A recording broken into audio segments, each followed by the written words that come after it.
I'm Duncan Teague of Atlanta, Georgia. My friends and I got together and produced this video in hopes that it would be helpful to those of you who are looking for information, especially if you're gay, lesbian, bisexual, or transgendered. We needed to respond to a video clip put out about Charlene Cothran by the 700 Club.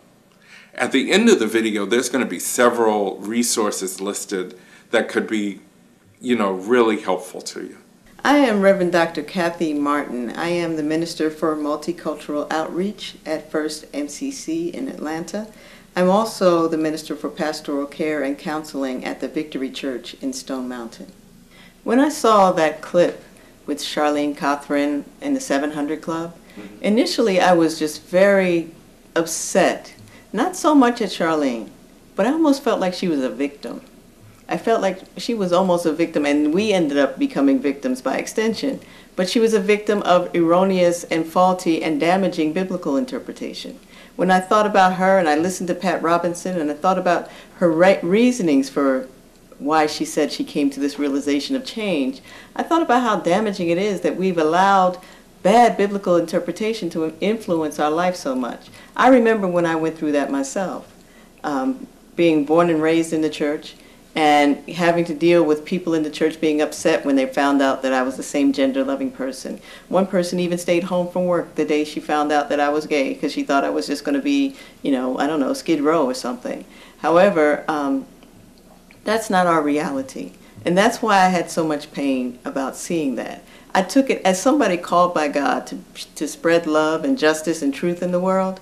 It just brought so much pain to me because it was an affront to God, in my opinion. When I saw the clip of Charlene's interview with the 700 Club, it really went through me because I've been in the community a long time, and I was very personal friends with Venus Landon, and that's Venus who the magazine is named after. And when Venus was killed, the place we gathered to support each other was at Charlene's house. So we were really good friends, and it really surprised me and left me wondering, what do we do when one of our friends is in the kind of hurt that she was in and how isolated she felt. It left me wondering, how can we be more present to our friends, because I live in a community as a gay man where I can call on my friends for support and love. And I'm real happy in the community I live in.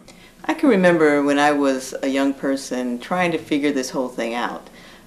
Who am I in terms of who do I love and how do I love? It would have been nice to know there were other people out there who felt this way. And I do believe it's important for us to reach out to younger people, and it's important for younger people to know that there are communities of faith. There are other places where you can go. There are groups that you can reach out to where you can find same gender loving people who are living life, enjoying life, like I do. I go to work every day. I do go to church. I actually pastor. There are more people than me who do this. If there are communities of faith like metropolitan community churches and other affirming churches, we just have to be mindful to stay away from the places that aren't speaking love and aren't speaking justice, because if you're not hearing that, you're not hearing God. If you're feeling lonely, isolated from community, my experience says that you don't have to give up your sexuality to be a healthy, whole, complete, and even spiritually active person who's gay or lesbian. And in my life, it's been enriched by my relationships with other gay and lesbian and bisexual and transgendered people. And I understand that those feelings are real, but there is help available. And there are people who will love you and care for you and help you deal with anything that you're going through and not require that you give up such a crucial part of who you are. I've never had to give that up to be happy. And I think I am. And I think I have a full life. I'm in a long-term relationship. I have more friends than I can count, and friends that I can count on.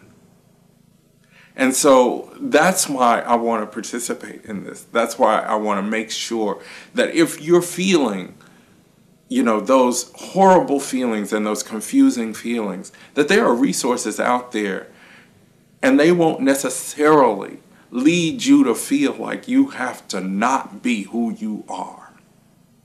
I just want you to know that you are a wonderful person created in the image of God. God created us all as people that are here to be a blessing. First of all, you need to be a blessing to yourself and know who you are, created in God's image. Know that you're called to be loving and to be just, and that it's not about who you love, it's about how you love. Are you loving honestly? Are you being just? Are you being kind? That's what matters. That's what Jesus taught us to do, and that's what Jesus commanded us, that we would have love for one another. So love yourself first, and then love everybody else. Hello, my name is Donna Payne, and I want to tell you about some resources to assist in your growth. You can always call the Human Rights Campaign at 202-628-4160. We have a religion and faith program with lots of information that can help you out. An e-newsletter distributed every 2 weeks with the newest resources, a devotional guide that comes out every week and gives a GLBT perspective on Scripture. We can also mail a guide about living openly in your faith community. Go to www.hrc.org/religion.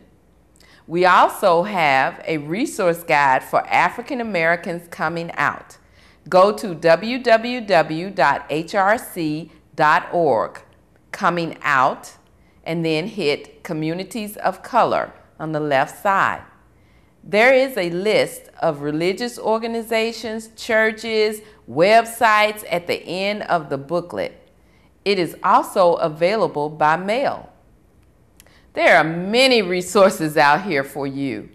For positive, spiritually uplifting information, here are our top 7.